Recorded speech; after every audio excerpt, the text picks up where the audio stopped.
A year ago, Ukrainian President Volodymyr Zelensky received standing ovations in the U.S. Congress in his first overseas trip since Russian troops invaded his country.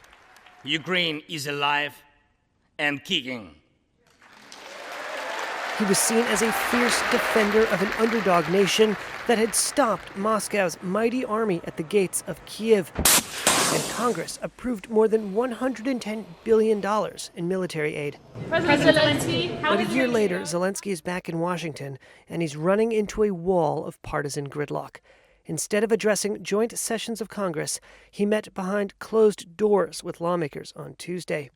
Congress has approved no new assistance for Kyiv since a Republican majority took power last January. Republicans have been reluctant to sign off on a funding request from Democratic President Joe Biden. Republican House Speaker Mike Johnson said after meeting with Zelensky that Biden's administration must provide more detail about how the money would be used.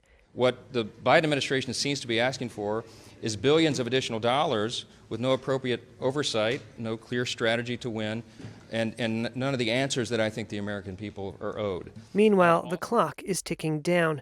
The White House told Congress earlier this month the government will no longer have funding to provide more weapons for Ukraine after the end of the year. Democratic Senate Majority Leader Chuck Schumer said Ukraine needed the assistance as soon as possible. He needs the aid quickly. If we don't give the aid quickly, several things will happen. First, the military needs, but second, Europe and many other allies will say, what is going on here? They're not giving them the aid. Thank you. There are just 3 days before Congress recesses for the year on Friday, and Republicans in the House have refused to pass a spending package that contains $61.4 billion in Ukraine aid, unless it also includes funding to stop migrants from crossing the southern U.S. border. Bolstered by billions of dollars in U.S. arms, humanitarian aid, and intelligence, Ukraine was able to fend off Russia's initial attempt to sweep the country.